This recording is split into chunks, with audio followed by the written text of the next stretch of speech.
What I have just described is only a small fraction of the common sense revolution that is now, because of us, sweeping the entire world. Common sense has become a common theme, and we will never go back. Never. Never going to let that happen.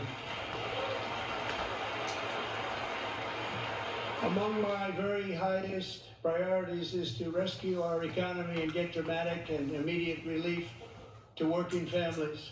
As you know, we inherited from the last administration an economic catastrophe and an inflation nightmare. Their policies drove up energy prices, pushed up grocery costs, and drove the necessities of life out of reach for millions and millions of Americans. They've never had anything like it. We suffered the worst inflation in 48 years, but perhaps even in the history of our country. They're not sure. As president, I'm fighting every day to reverse this damage and make America affordable again.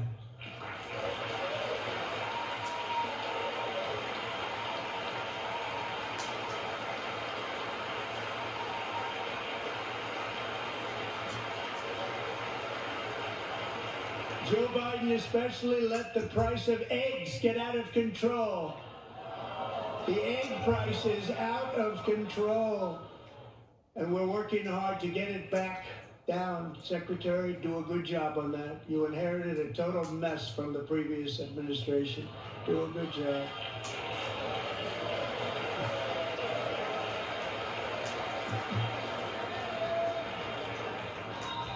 A major focus of our fight to defeat inflation is rapidly reducing the cost of energy. The previous administration cut the number of new oil and gas leases by 95%, slowed pipeline construction to a halt, and closed more than 100 power plants. We are opening up many of those power plants right now.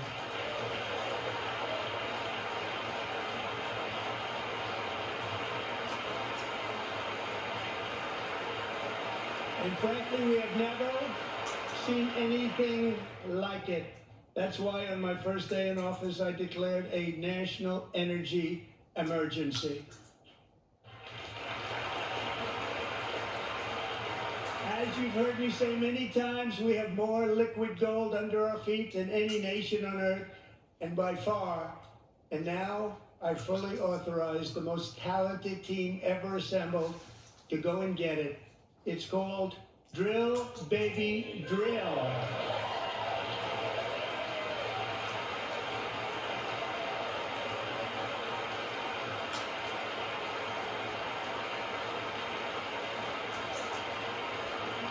My administration is also working on a gigantic natural gas pipeline in Alaska, among the largest in the world, where Japan, South Korea, and other nations want to be our partner with investments of trillions of dollars each. There's never been anything like that one. It will be truly spectacular. It's all set to go. The permitting is gotten. And later this week, I will also take historic action to dramatically expand production of critical minerals and rare earths here in the USA.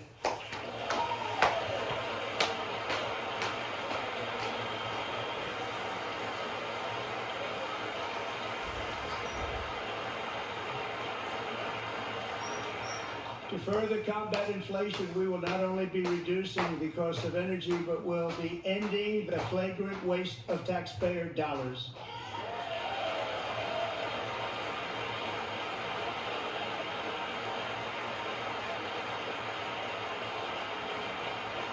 And to that end, I have created the brand new Department of Government Efficiency, DOGE. Perhaps you've heard of it. Perhaps.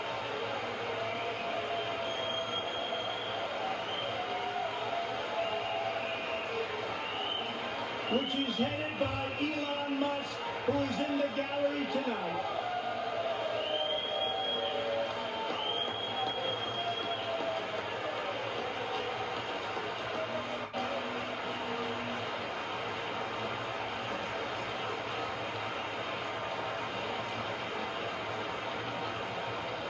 Thank you, Elon. He's working very hard. He didn't need this. He didn't need this. Thank you very much. We appreciate it. Everybody here, even this side, appreciates it, I believe. They just don't want to admit that. Just listen to some of the appalling waste we have already identified. $22 billion from HHS to provide free housing and cars for illegal aliens. $45 million for diversity, equity, and inclusion scholarships in Burma. $40 million to improve the social and economic inclusion of sedentary migrants. Nobody knows what that is. $8 million to promote LGBTQI+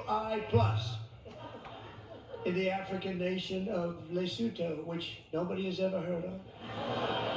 $60 million for indigenous peoples and Afro-Colombian empowerment in Central America. $60 million. $8 million for making mice transgender. This is real. $32 million for a left-wing propaganda operation in Moldova. $10 million for male circumcision in Mozambique.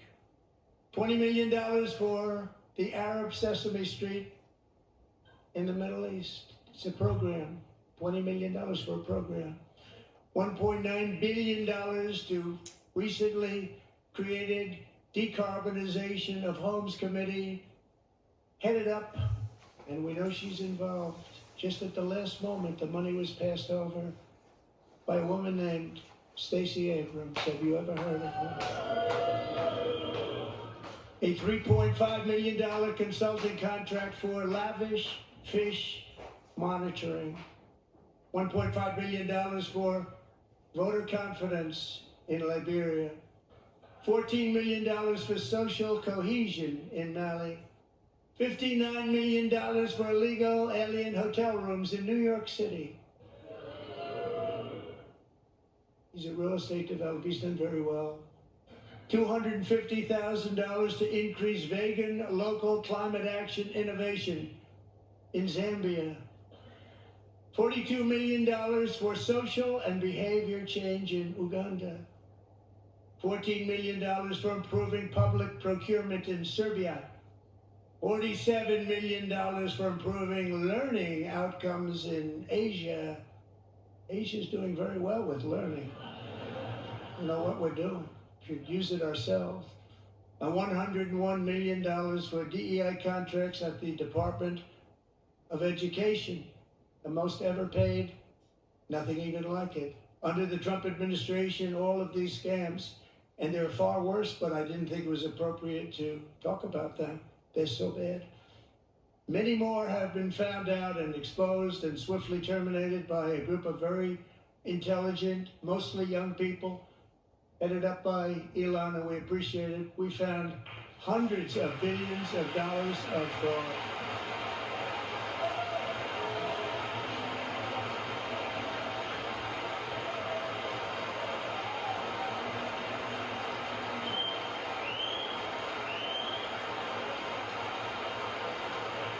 And we've taken back the money and reduced our debt to fight inflation and other things. Taking back a lot of that money. We got it just in time. This is just the beginning. The Government Accountability Office, a federal government office, has estimated annual fraud of over $500 billion in our nation, and we are working very hard to stop it. We're going to. We're also identifying shocking levels of incompetence and probable fraud in the Social Security program for our seniors, and that our seniors and people that we love rely on. Believe it or not, government databases list 4.7 million Social Security members from people aged 100 to 109 years old. It lists 3.6 million people from ages 110 to 119. I don't know any of them. I know some people that are rather elderly, but not quite that elderly. 3.47 million people from ages 120 to 129. 3.9 million people from ages 130 to 139. 3.5 million people from ages 140 to 149. And money is being paid to many of them. And we're searching right now. In fact, Pam, good luck. Good luck. You're going to find it. But a lot of money is paid out to people because it just keeps getting paid and nobody does. And it really hurts Social Security. It hurts our country. 1.3 million people from ages 150 to 159, and over 130,000 people, according to the Social Security databases, are age over 160 years old. We have a healthier country than I thought, Bobby.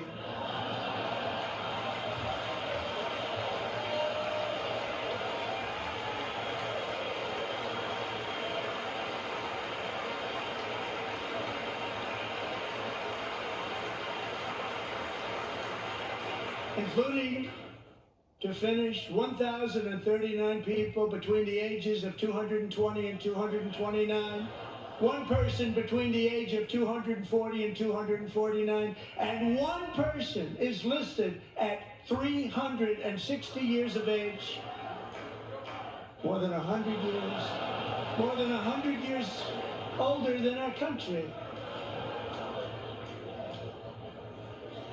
But we're going to find out where that money's going, and it's not going to be pretty. By slashing all of the fraud, waste, and theft we can find, we will defeat inflation, bring down mortgage rates, lower car payments and grocery prices, protect our seniors, and put more money in the pockets of American families.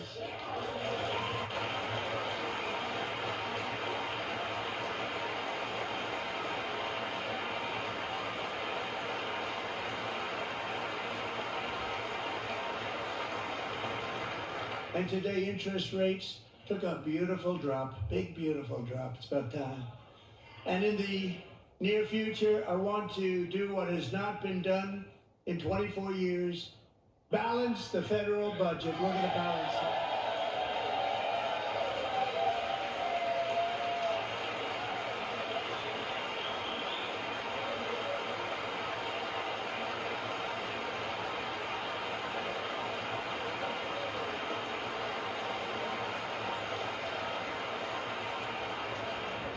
With that goal in mind, we have developed in great detail what we are calling the Gold Card, which goes on sale very, very soon.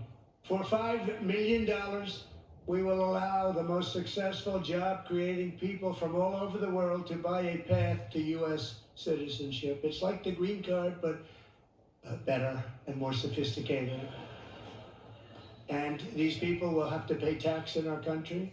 They won't have to pay tax from where they came. The money that they've made, you wouldn't want to do that, but they have to pay tax, create jobs. They'll also be taking people out of colleges and paying for them so that we can keep them in our country instead of having them being forced out. Number one, at the top school, as an example, being forced out and not being allowed to stay and create tremendous numbers of jobs and great success for a company out there. So while we take out the criminals, killers, traffickers, and child predators who are allowed to enter our country under the open border policy of these people, the Democrats, the Biden administration, the open border insane policies that you've allowed to destroy our country, we will now bring in brilliant, hardworking, job-creating people. They're going to pay a lot of money, and we're going to reduce our debt with that money.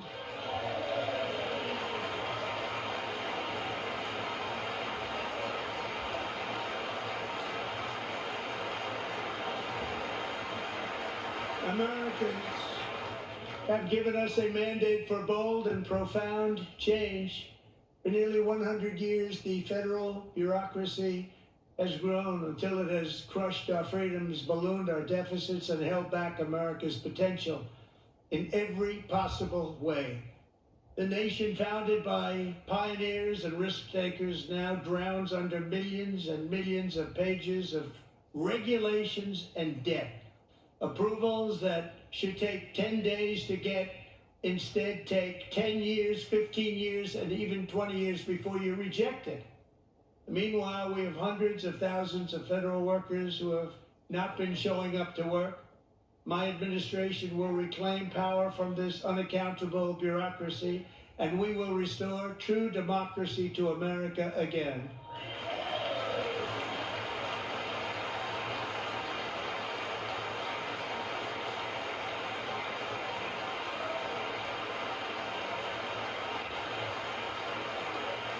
And any federal bureaucrat who resists this change will be removed from office immediately. Because we are draining the swamp. It's very simple. And the days of rule by unelected bureaucrats are over.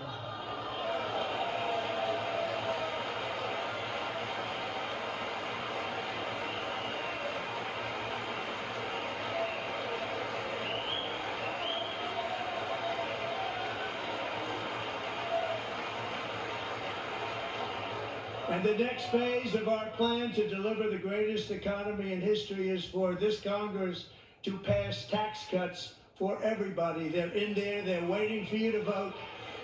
And I'm sure that the people on my right, I don't mean the Republican right, but my right here, I'm sure you're going to vote for those tax cuts, because otherwise I don't believe the people will ever vote you into office. So I'm doing you a big favor by telling you that. But I know this group is going to be voting for the tax.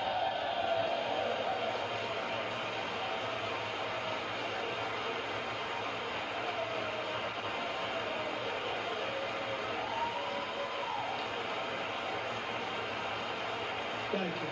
It's a very, very big part of our plan. We had tremendous success in our first term with it. A very big part of our plan, we're seeking permanent income tax cuts all across the board. And to get urgently needed relief to Americans hit especially hard by inflation, I'm calling for no tax on tips, no tax on overtime, and no tax on Social Security benefits for our great seniors.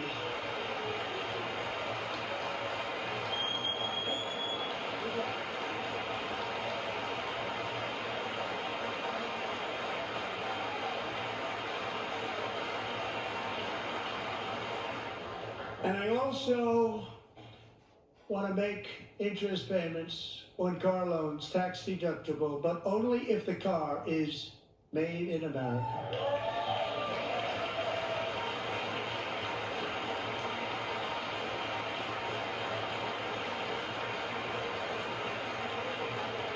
And by the way, we're going to have growth in the auto industry like nobody's ever seen. Plants are opening up all over the place. Deals are being made.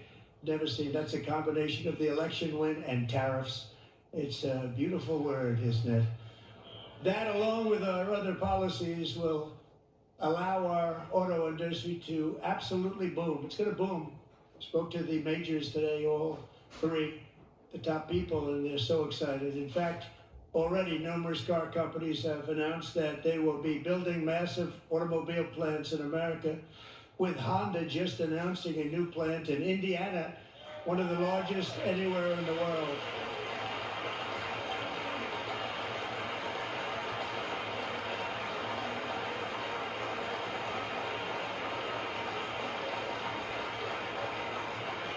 And this has taken place since our great victory on November 5th, a date which will hopefully go down as one of the most important in the history of our country.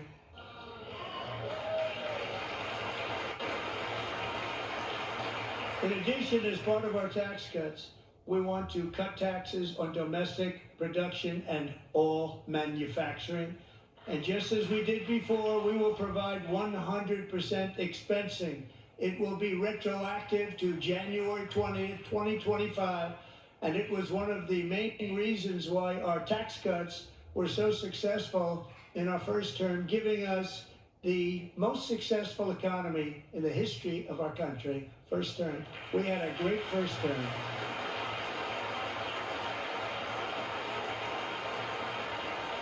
If you don't make your product in America, however, under the Trump administration, you will pay a tariff, and in some cases, a rather large one.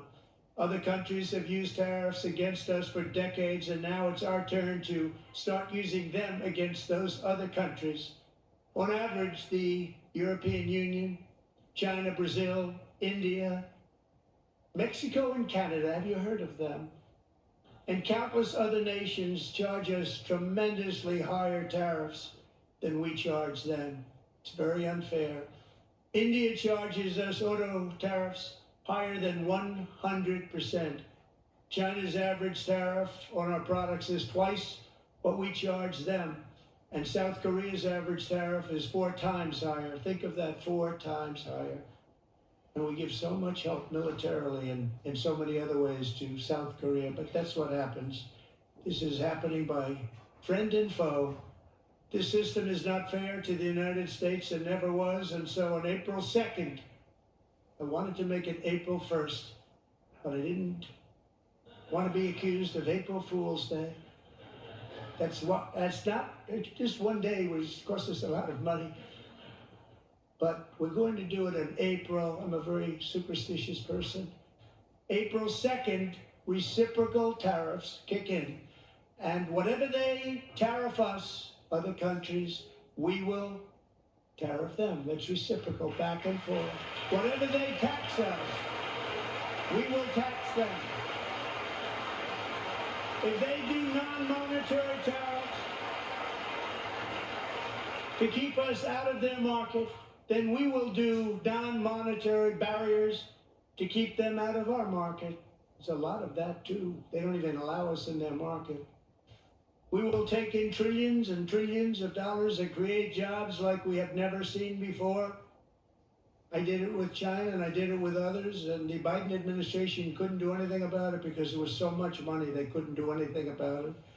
We have been ripped off for decades by nearly every country on earth, and we will not let that happen any longer.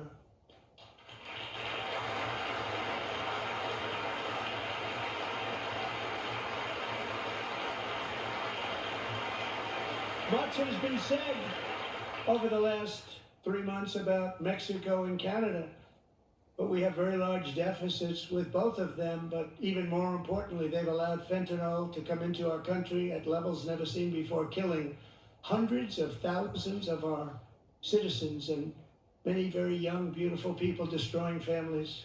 Nobody's ever seen anything like it. They are, in effect, receiving subsidies of hundreds of billions of dollars. We pay subsidies to Canada and to Mexico of hundreds of billions of dollars, and the United States will not be doing that any longer. We're not going to do it any longer.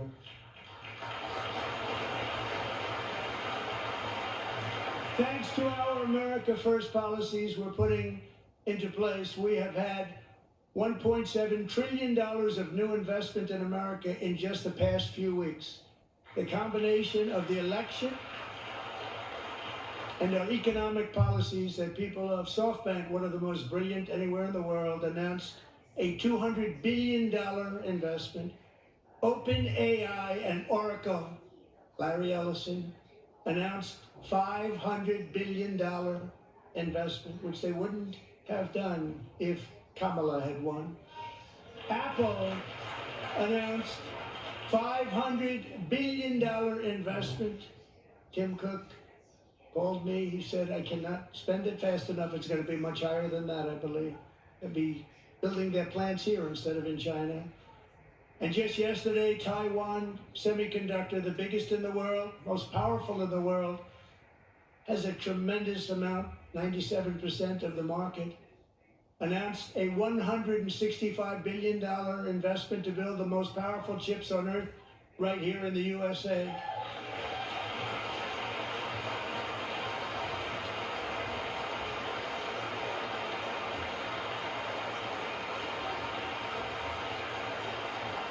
And we're not giving them any money. Your CHIPS Act is a horrible, horrible thing. We give hundreds of billions of dollars, and it doesn't mean a thing. They take our money and they don't spend it. All that meant to them, we're giving them no money.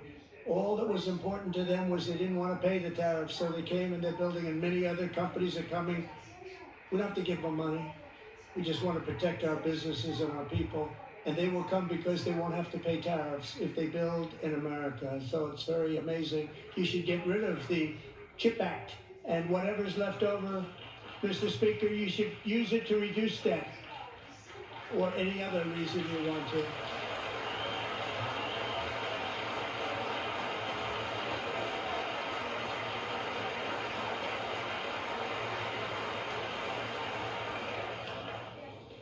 Our new trade policy will also be great for the American farmer. I love the farmer.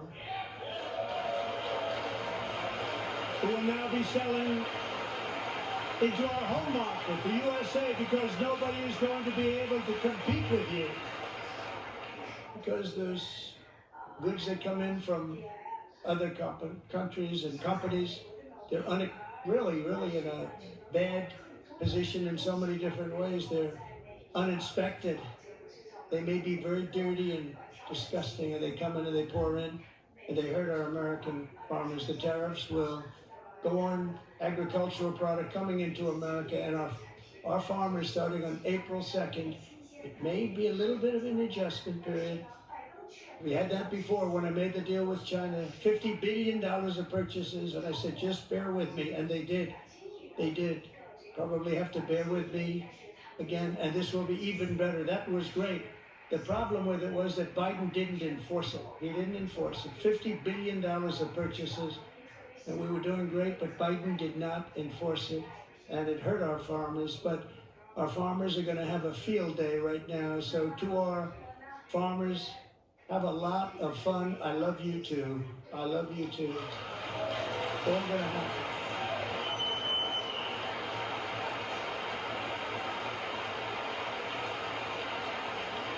And I have also imposed a 25% tariff on foreign aluminum, copper, lumber, and steel, because if we don't have, as an example, steel and lots of other things, we don't have a military, and frankly we just won't have a country very long. Here today is a proud American steelworker, fantastic person from Decatur, Alabama, Jeff Denard. Has been working at the same steel plant for 27 years in a job that has allowed him to serve as the captain of his local volunteer fire department, raised 7 children with his beautiful wife, Nicole, and over the years provide a loving home for more than 40 foster children. So great, Jeff.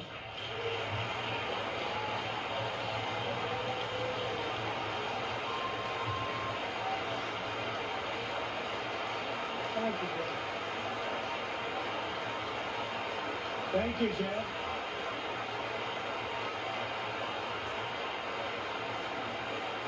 Stories like Jeff's remind us that tariffs are not just about protecting American jobs. They're about protecting the soul of our country. Tariffs are about making America rich again and making America great again, and it's happening, and it will happen rather quickly. There'll be a little disturbance, but we're okay with that. It won't be much. No, you're not. Oh. And look where Biden took us. Very low, the lowest we've ever been. Jeff, I want to thank you very much. And I also want to recognize another person who has devoted herself to foster care community. She works so hard on it. A very loving person, our magnificent First Lady of the United States.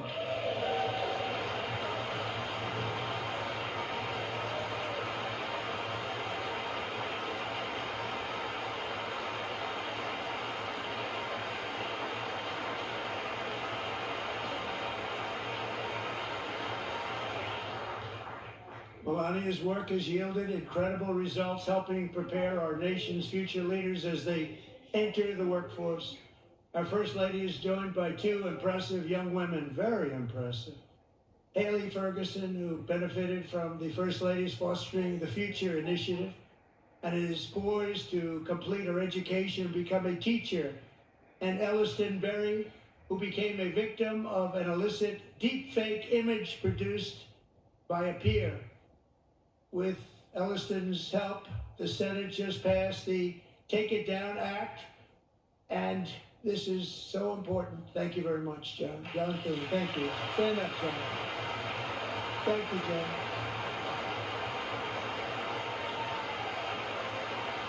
Thank you all very much.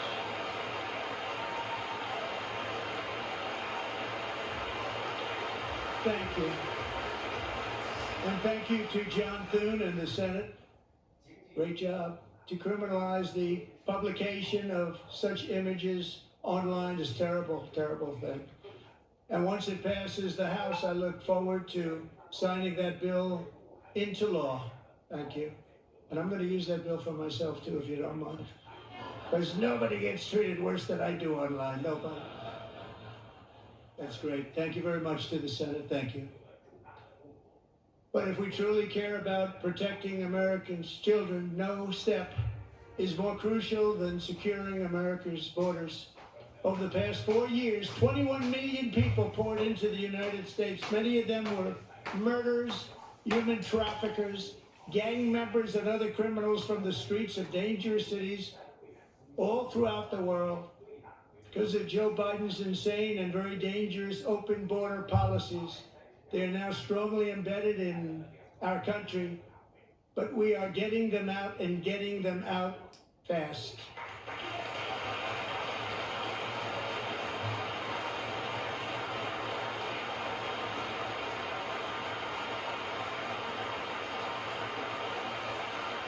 And I want to thank Tom Homan and Christy. I want to thank you and Paul of Border Patrol. I want to thank you. What a job they've all done. Everybody, Border Patrol, ICE, well, law enforcement in general is incredible. We have to take care of our law enforcement. Have to.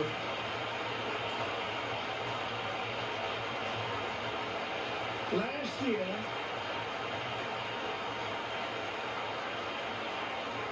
a brilliant 22-year-old nursing student named Laken Riley, the best in her class, admired by everybody, went out for a jog on the campus of the University of Georgia. That morning, Laken was viciously attacked, assaulted, beaten, brutalized, and horrifically murdered.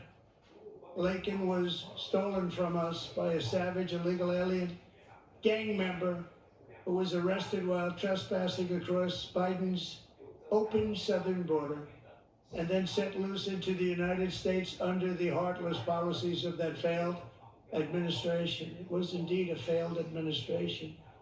He had then been arrested and released in a Democrat-run sanctuary city, a disaster, before ending the life of this beautiful young angel. With us this evening are Laken's beloved mother, Allison, and her sister, Lauren.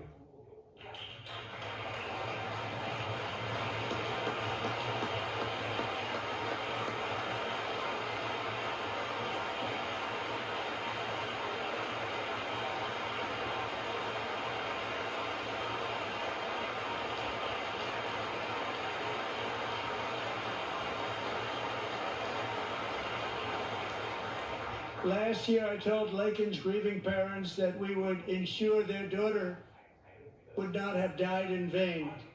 That's why the very first bill I signed into law as your 47th president mandates the detention of all dangerous criminal aliens who threaten public safety. It's a very strong, powerful act.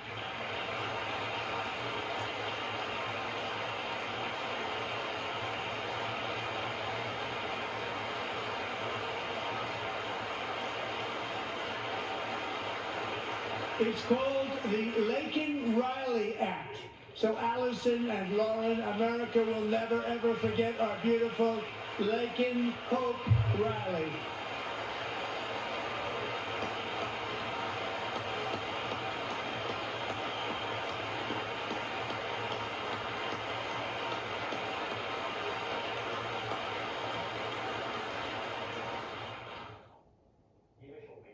Thank you very much. Since taking office, my administration has launched the most sweeping border and immigration crackdown in American history, and we quickly achieved the lowest numbers of illegal border crossers ever recorded. Thank you.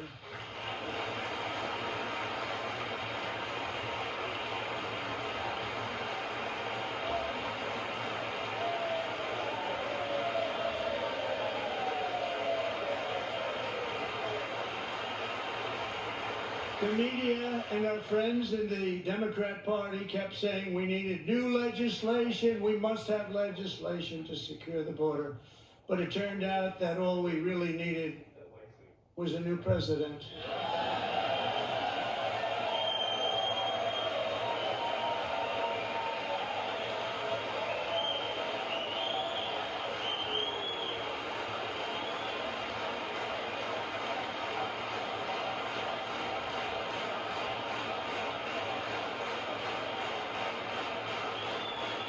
Thank you. Joe Biden didn't just open our borders, he flew illegal aliens over them to overwhelm our schools, hospitals, and communities throughout the country. Entire towns like Aurora, Colorado, and Springfield, Ohio, buckled under the weight of the migrant occupation and corruption like nobody's ever seen before. Beautiful towns destroyed. Now, just as I promised in my inaugural address, we are achieving the great liberation of America.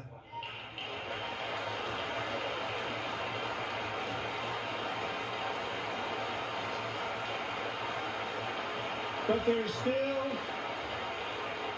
is much work to be done. Here tonight is a woman I have gotten to know, Alexis Nungari from Houston. Wonderful woman. Last June, Alexis's 12-year-old daughter, her precious Jocelyn, walked to a nearby convenience store. She was kidnapped, tied up, assaulted for 2 hours under a bridge, and horrifically murdered. Arrested and charged with this heinous crime are two illegal alien monsters from Venezuela, released into America by the last administration through their ridiculous open border. The death of this beautiful 12-year-old girl and the agony of her mother and family touched our entire nation greatly.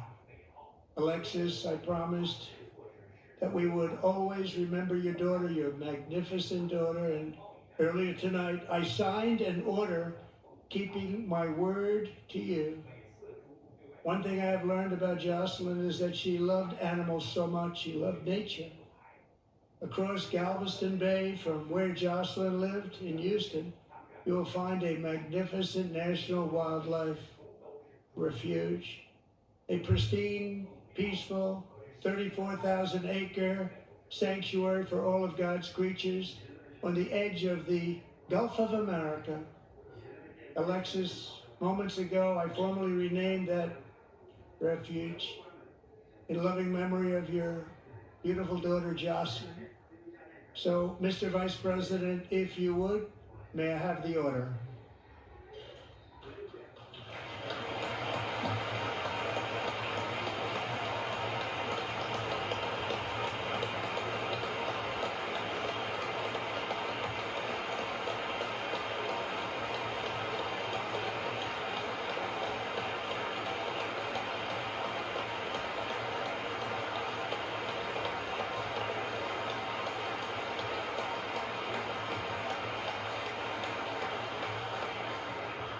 Thank you very much. All three savages charged with Jocelyn and Lakin's murders were members of the Venezuelan prison gang, the toughest gang, they say, in the world, known as Tren de Aragua. 2 weeks ago, I officially designated this gang, along with MS-13 and the bloodthirsty Mexican drug cartels, as foreign terrorist organizations.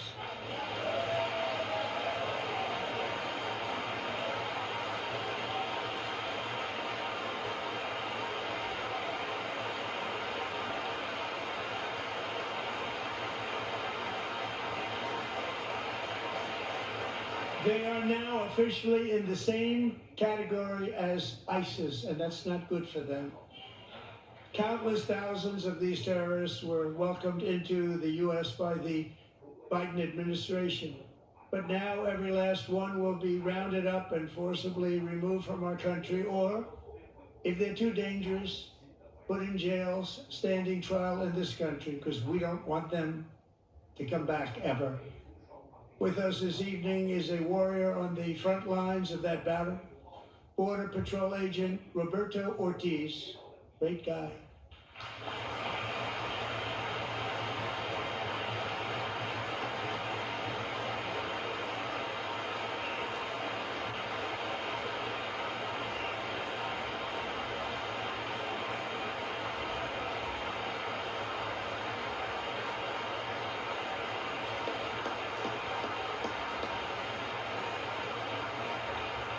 In January, Roberto and another agent were patrolling by the Rio Grande near an area known as Cartel Island. Doesn't sound too nice to me.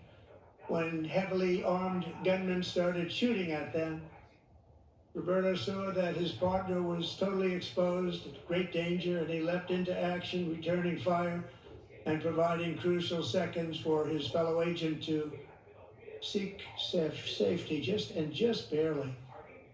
I have some of the prints of that event, and it was not good. Agent Ortiz, we salute you for your great courage and for your line of fire that you took, and for the bravery that you showed. We honor you, and we will always honor you. Thank you, Roberto, very much.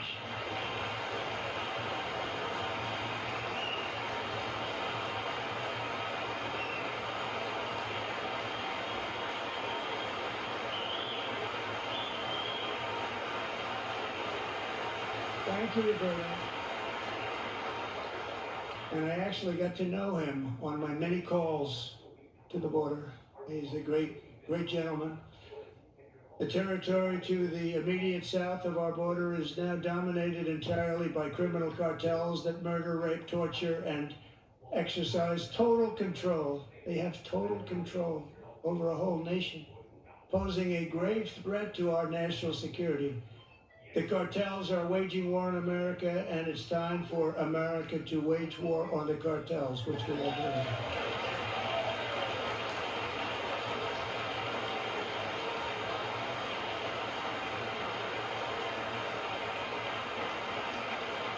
Five nights ago, Mexican authorities, because of our tariff policies being imposed on them, think of this, handed over to us 29 of the biggest cartel leaders in their country. That has never happened before. They want to make us happy. First time ever. But we need Mexico and Canada to do much more than they've done, and they have to stop the fentanyl and drugs pouring into the USA. They're going to stop it.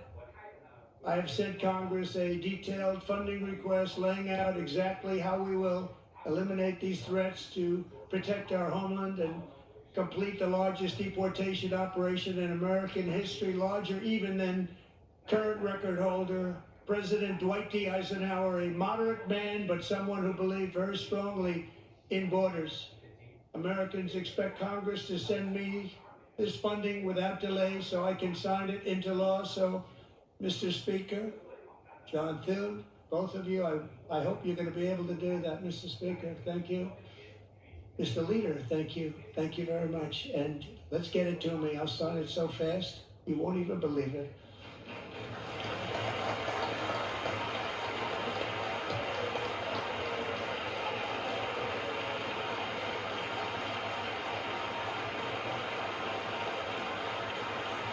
And as we reclaim our sovereignty, we must also bring back law and order to our cities and towns.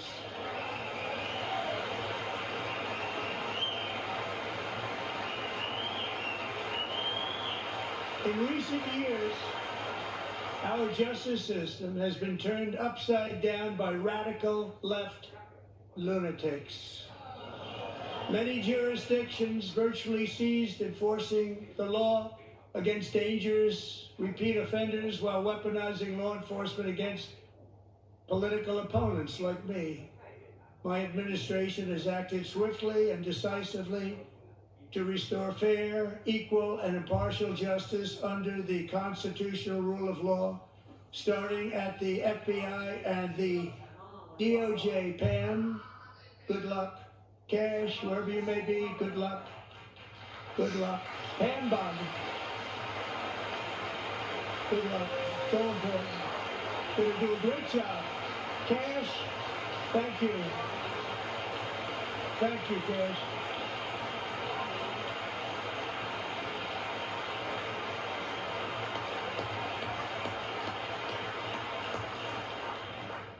They've already started very strong. They're going to do a fantastic job. You're going to be very proud of them. We're also once again giving our police officers the support, protection, and respect they so dearly deserve. They have to get it. They have such a hard, dangerous job, but we're going to make it less dangerous. The problem is the bad guys don't respect the law, but they're starting to respect it, and they soon will respect it. This also includes our great fire departments throughout the country. Our firemen and women are unbelievable people, and we'll never forget them. And besides that, they voted for me in record numbers, so I have no choice.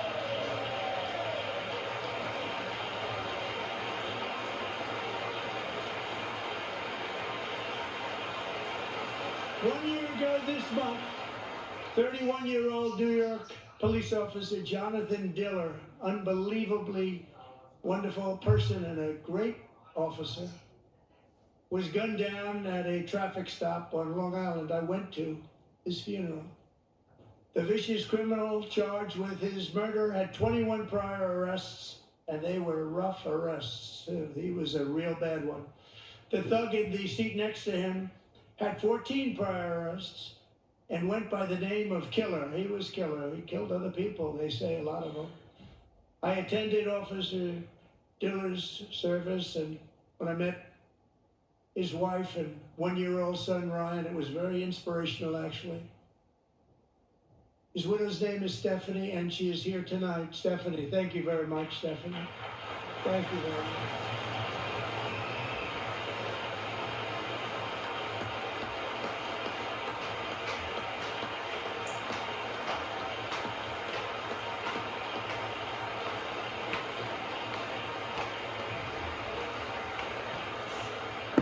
Stephanie, we're going to make sure that Ryan knows his dad was a true hero, New York's finest, and we're going to get these cold-blooded killers and repeat offenders off our streets, and we're going to do it fast.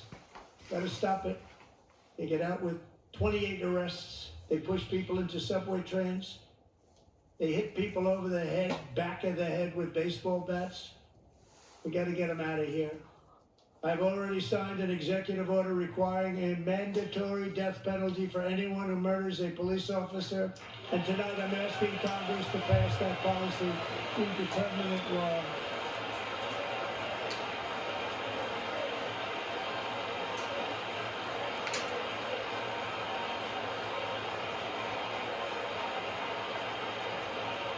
I'm also asking for a new crime bill getting tough on repeat offenders while enhancing protections for America's police officers so they can do their jobs without fear of their lives being totally destroyed. They don't want to be killed. We're not going to let them be killed. Joining us in the gallery tonight is a young man who truly loves our police. His name is DJ Daniel. He is 13 years old, and he has always dreamed of becoming a police officer.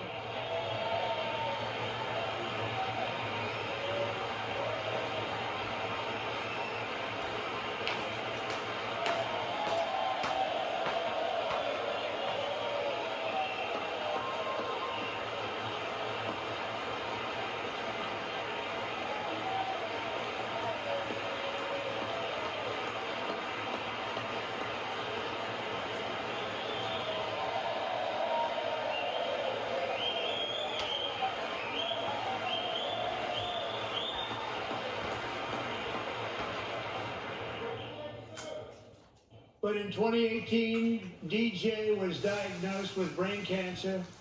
The doctors gave him 5 months at most to live. That was more than 6 years ago.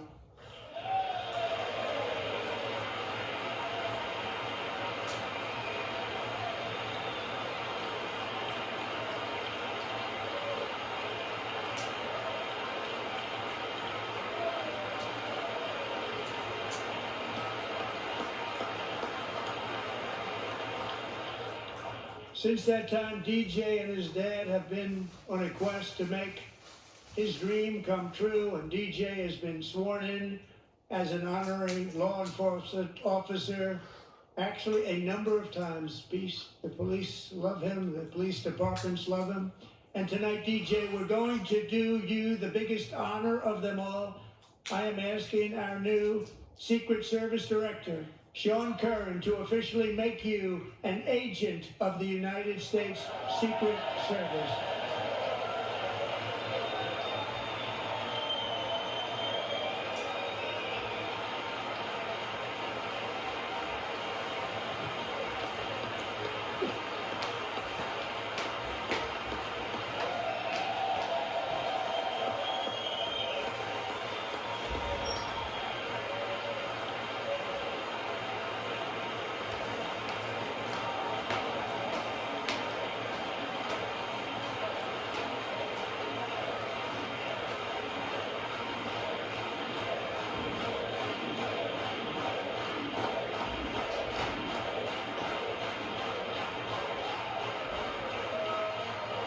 Thank you, DJ.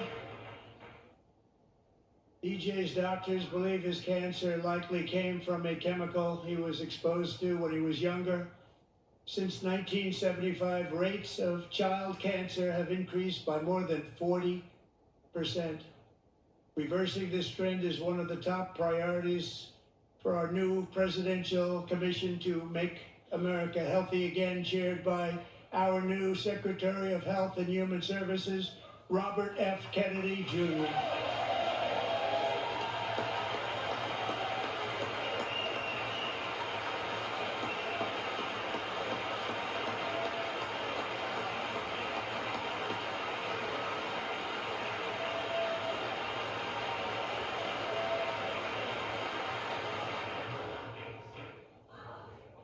With the name Kennedy, you would have thought everybody over here would have been cheering.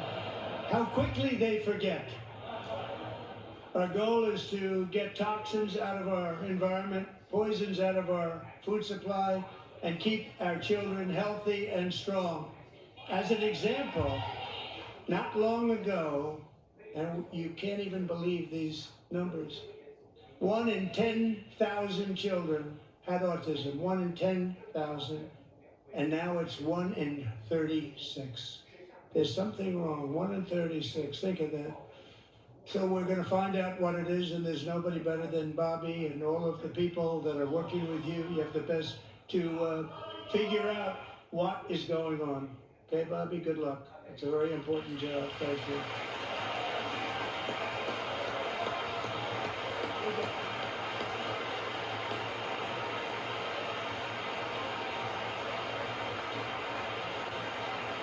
Thank you. My administration is also working to protect our children from toxic ideologies in our schools.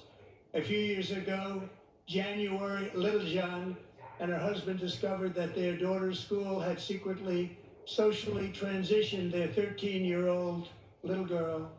Teachers and administrators conspired to deceive January and her husband while encouraging her daughter to use a new name and pronouns. They, them pronoun, actually, all without telling January, who is here tonight and is now a courageous advocate against this form of child abuse. January, thank you. Thank you. Thank you very much.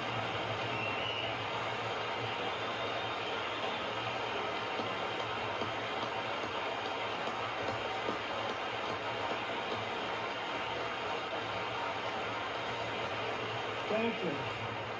Stories like this are why, shortly after taking office, I signed an executive order banning public schools from indoctrinating our children with transgender ideology.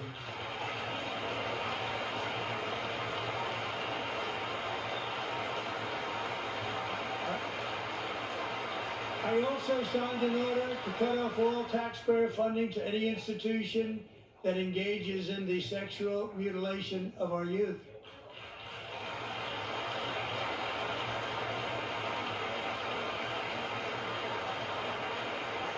And now I want Congress to pass a bill permanently banning and criminalizing sex changes on children and forever ending the lie that any child is trapped in the wrong body. This was a big lie.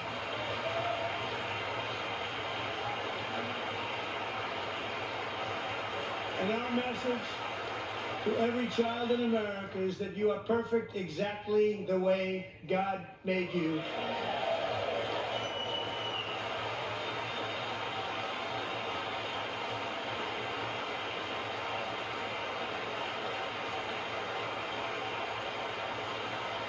Because we're getting wokeness out of our schools and out of our military, and it's already out, and it's out of our society. We don't want it. Wokeness is trouble. Wokeness is bad. It's gone. It's gone. And we feel so much better for it, don't we? Don't we feel better? Our service members won't be activists and ideologues. They will be fighters and warriors. They will fight for our country. And Pete, congratulations. Secretary of Defense, congratulations.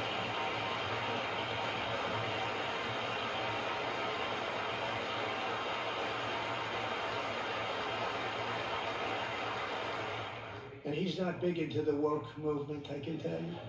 I know him well. I am pleased to report that in January, the U.S. Army had its single best recruiting month in 15 years, and that all armed services are having among the best recruiting results ever in the history of our services. What a difference.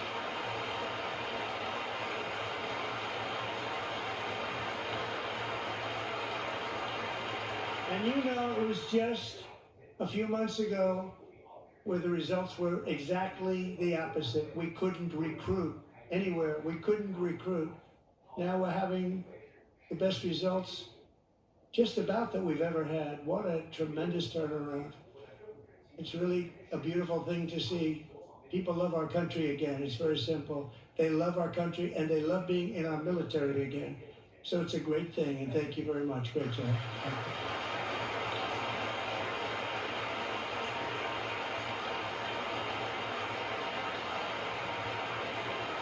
We're joined tonight by a young man, Jason Hartley, who knows the weight of that call of duty. Jason's father, grandfather, and great-grandfather all wore the uniform. Jason tragically lost his dad, who was also a Los Angeles County Sheriff's deputy when he was just a boy, and now he wants to carry on the family legacy of service. Jason is a senior in high school, a 6-letter varsity athlete, a really good athlete, they say, a brilliant student with a 4.46, that's good, GPA. And his greatest dream is to attend the U.S. Military Academy at West Point.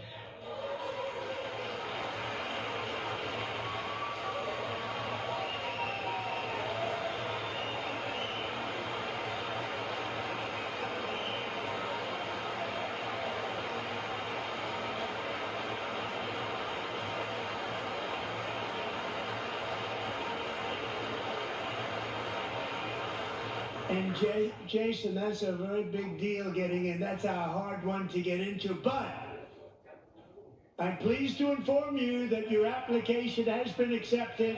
You will soon be joining the Corps of Cadets.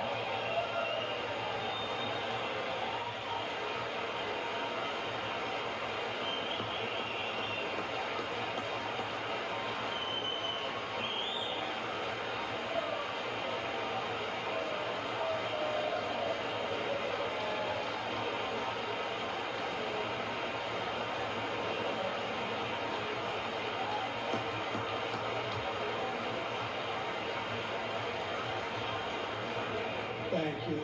Jason, you're going to be on the long gray line, Jason. As Commander-in-Chief, my focus is on building the most powerful military of the future. As a first step, I'm asking Congress to fund a state-of-the-art Golden Dome missile defense shield to protect our homeland, all made in the USA.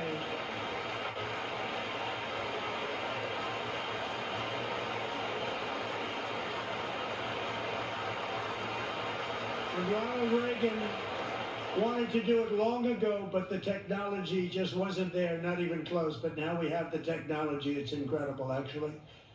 And other places they have it. Israel has it. Other places have it. And the United States should have it too, right, Tim, right?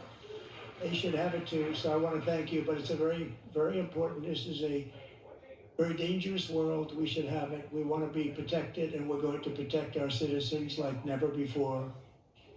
To boost our defense industrial base, we are also going to resurrect the American shipbuilding industry, including commercial shipbuilding and military shipbuilding.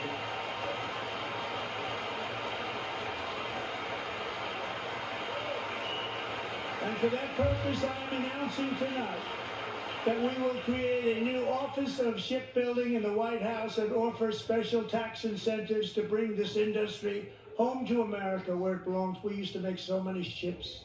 We don't make them anymore very much, but we're going to make them very fast, very soon. It will have a huge impact. To further enhance our national security, my administration will be reclaiming the Panama Canal, and we've already started doing it.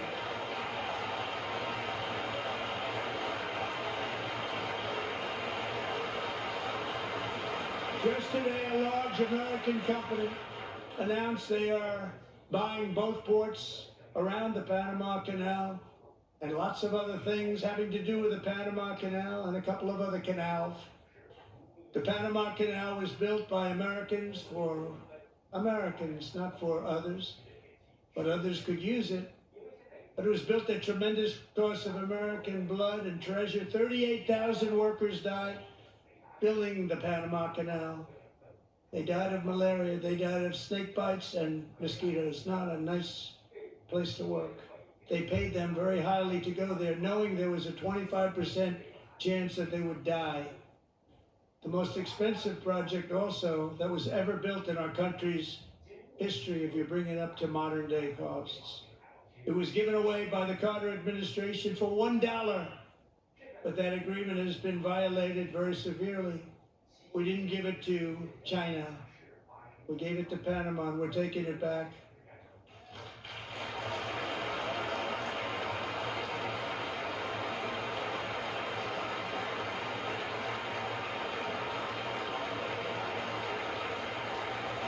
Now we have Marco Rubio in charge. Good luck, Marco. Now, we know who to blame if anything goes wrong. Marco's been amazing, and he's going to do a great job. Think of it, he got 100 votes.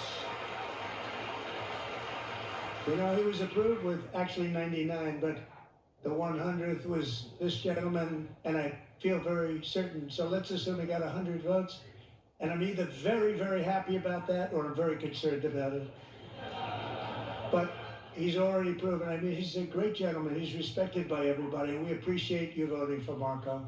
He's going to do a fantastic job. Thank you. Thank you. He's doing a great job. Great job. And I also have a message tonight for the incredible people of Greenland.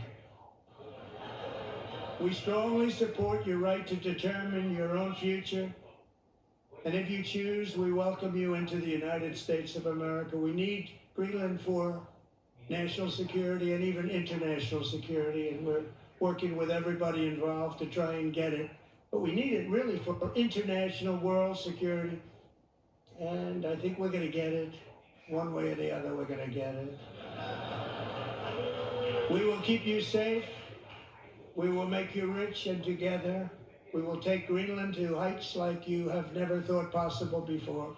It's a very small population, but very, very large piece of land, and very, very important for military security. America is once again standing strong against the forces of radical Islamic terrorism. 3.5 years ago, ISIS terrorists killed 13 American service members and countless others in the Abbey Gate bombing during the disastrous and incompetent withdrawal from Afghanistan. Not that they were withdrawing, it was the way they withdrew. Perhaps the most embarrassing moment in the history of our country. Tonight I am pleased to announce that we have just apprehended the top terrorist responsible for that atrocity, and he is right now on his way here to face the swift sword of American justice.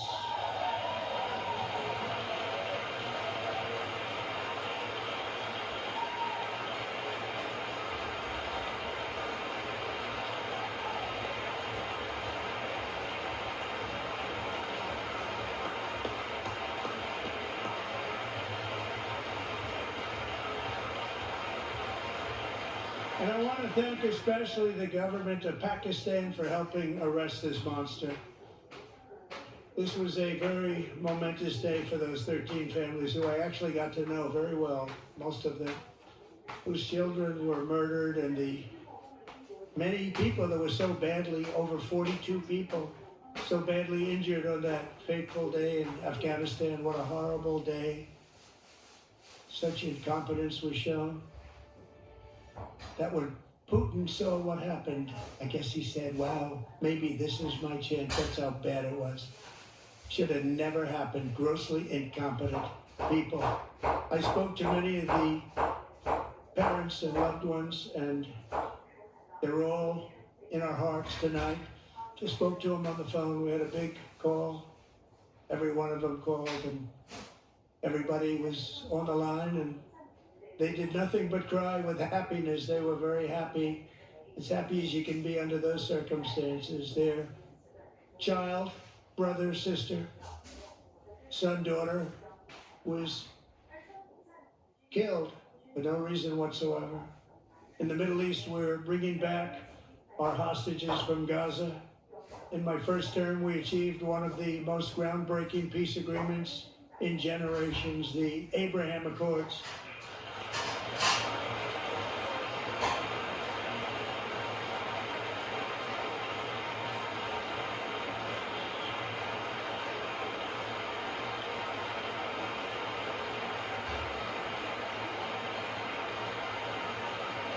And now we're going to build on that foundation to create a more peaceful and prosperous future for the entire region. A lot of things are happening in the Middle East. People have been talking about that so much lately with everything going on with Ukraine and Russia. A lot of things are happening in the Middle East. It's a rough neighborhood, actually. I'm also working tirelessly to end the savage conflict in Ukraine. Millions of Ukrainians and Russians have been needlessly killed or wounded in this horrific and brutal conflict with no end in sight. The United States has sent hundreds of billions of dollars to support Ukraine's defense with no security, with no anything.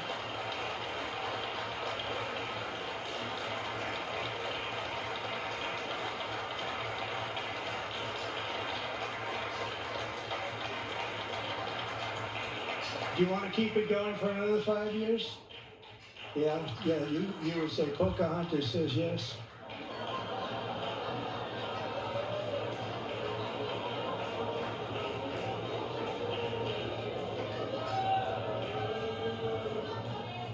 $2,000 people are being killed every single week. More than that. They're Russian young people, they're Ukrainian young people. They're not Americans, but I want it to stop. Meanwhile, Europe has sadly spent more money buying Russian oil and gas than they have spent on defending Ukraine, by far. Think of that. They've spent more buying Russian oil and gas than they have defending. And we've spent perhaps $350 billion, like taking candy from a baby. That's what happened. And they've spent $100 billion. What a difference that is. And we have an ocean separating us, and they don't. But we're getting along very well with them, and lots of good things are happening. Biden has authorized more money in this fight than Europe has spent by billions and billions of dollars. It's hard to believe that they wouldn't have stopped it and said at some point, come on, let's equalize. You got to be equal to us. But that didn't happen. Earlier today, I received an important letter from President Zelensky of Ukraine.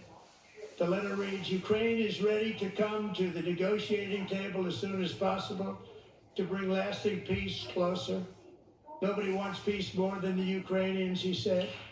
My team and I stand ready to work under President Trump's strong leadership to get a peace that lasts. We do really value how much America has done to help Ukraine maintain its sovereignty and independence. Regarding the agreement on minerals and security, Ukraine is ready to sign it at any time that is convenient for you. I appreciate that he sent this letter, just got it a little while ago. Simultaneously, we've had serious discussions with Russia and have received strong signals that they are ready for peace. Wouldn't that be beautiful? Wouldn't that be beautiful?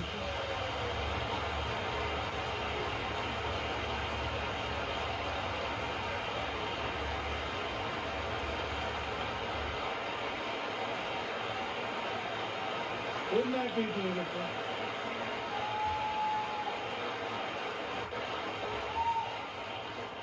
It's time to stop this madness. It's time to halt the killing. It's time to end the senseless war. If you want to end wars, you have to talk to both sides. Nearly 4 years ago, amid rising tensions, a history teacher named Mark Fogel was detained in Russia and sentenced to 14 years in a penal colony. Rough stuff. The previous administration barely lifted a finger to help him. They knew he was innocent, but they had no idea where to begin. But last summer, I promised his 95-year-old mother, Malphine, that we would bring her boy safely back home. After 22 days in office, I did just that, and they are here tonight.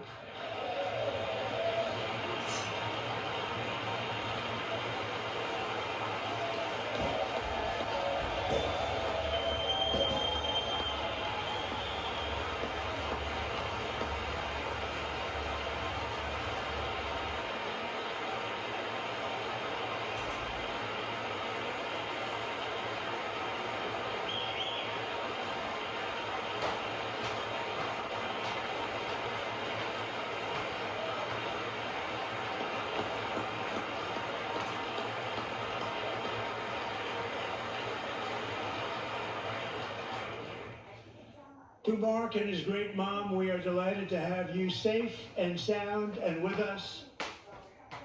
As fate would have it, Mark Fogel was born in a small rural town in Butler, Pennsylvania. Have you heard of it? Where his mother has lived for the past 78 years.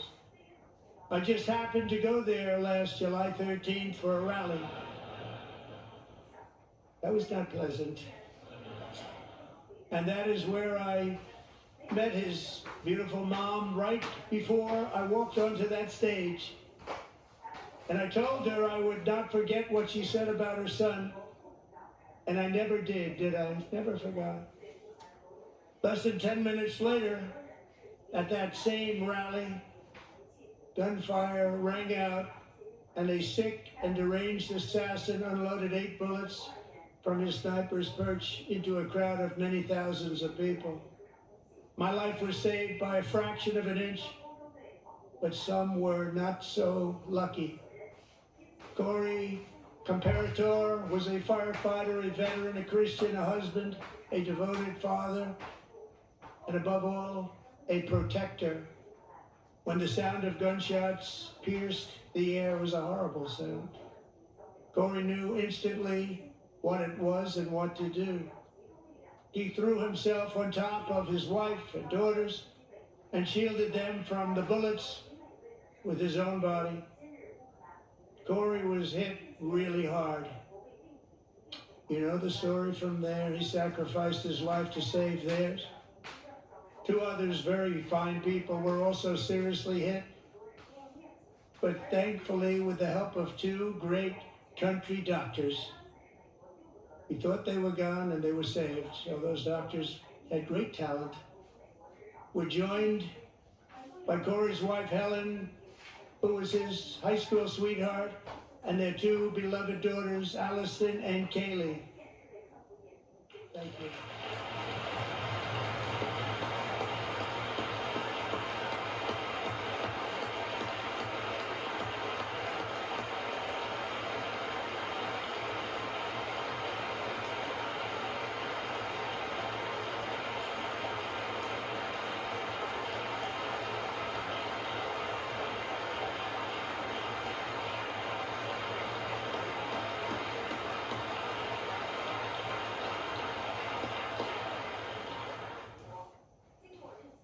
To Helen, Allison, and Kaylee, Corey is looking down on his 3 beautiful ladies right now, and he is cheering you on. He loves you.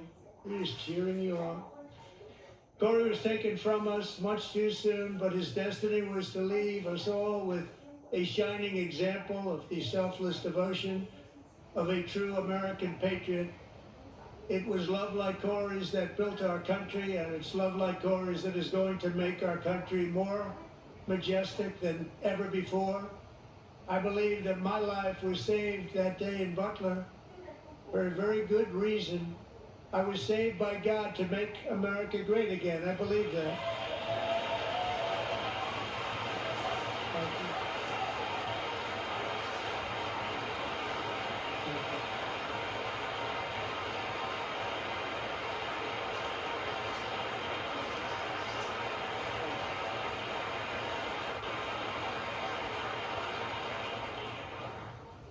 Thank you very much. From the patriots of Lexington and Concord to the heroes of Gettysburg and Normandy, from the warriors who crossed the Delaware to the trailblazers who climbed the Rockies, and from the legends who soared at Kitty Hawk to the astronauts who touched the moon, Americans have always been the people who defied all odds, transcended all dangers, made the most extraordinary sacrifices, and did whatever it took to defend our children, our country, and our freedom.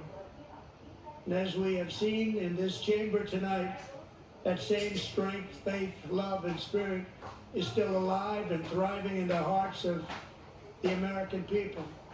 Despite the best efforts of those who would try to censor us, silence us, break us, destroy us, Americans are today a proud, free, sovereign, and independent nation that will always be free, and we will fight for it till death. We will never let anything happen to our beloved country, because we are a country of doers, dreamers, fighters, and survivors. Our ancestors crossed a vast ocean, strode into the unknown wilderness, and carved their fortunes from the rock and soil of a perilous and very dangerous frontier. They chased our destiny across a boundless continent. They built the railroads, laid the highways, and graced the world with American marvels like the Empire State Building, the mighty Hoover Dam, and the towering Golden Gate Bridge. They lit the world with electricity, broke free of the force of gravity, fired up the engines of American industry, vanquished the communists, fascists, and Marxists all over the world, and gave us countless modern wonders sculptured out of iron, glass, and steel. We stand on the shoulders of these pioneers who won and built the modern age. These workers who poured their sweat into the skylines of our cities. These warriors who shed their blood on fields of battle and gave everything they had for our rights and for our freedom. Now it is our time to take up the righteous cause of American liberty. And it is our turn to take America's destiny into our own hands and begin the most thrilling days in the history of our country. This will be our greatest era.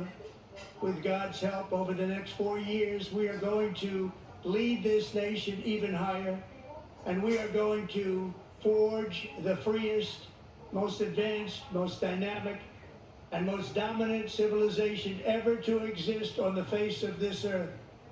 We are going to create the highest quality of life, build the safest and wealthiest and healthiest and most vital communities anywhere in the world.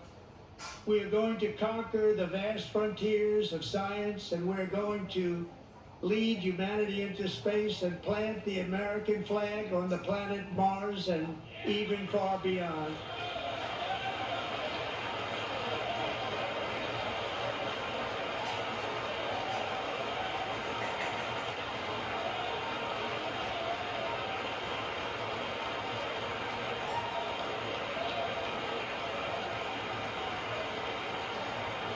And through it all, we are going to rediscover the unstoppable power of the American spirit.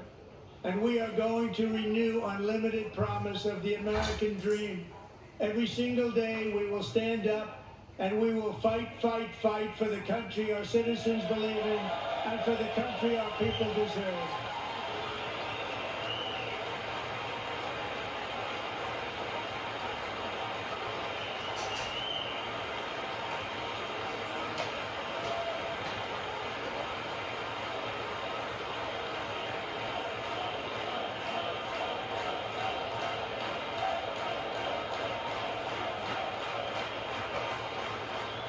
My fellow Americans, get ready for an incredible future because the golden age of America has only just begun. It will be like nothing that has ever been seen before. Thank you, God bless you, and God bless America.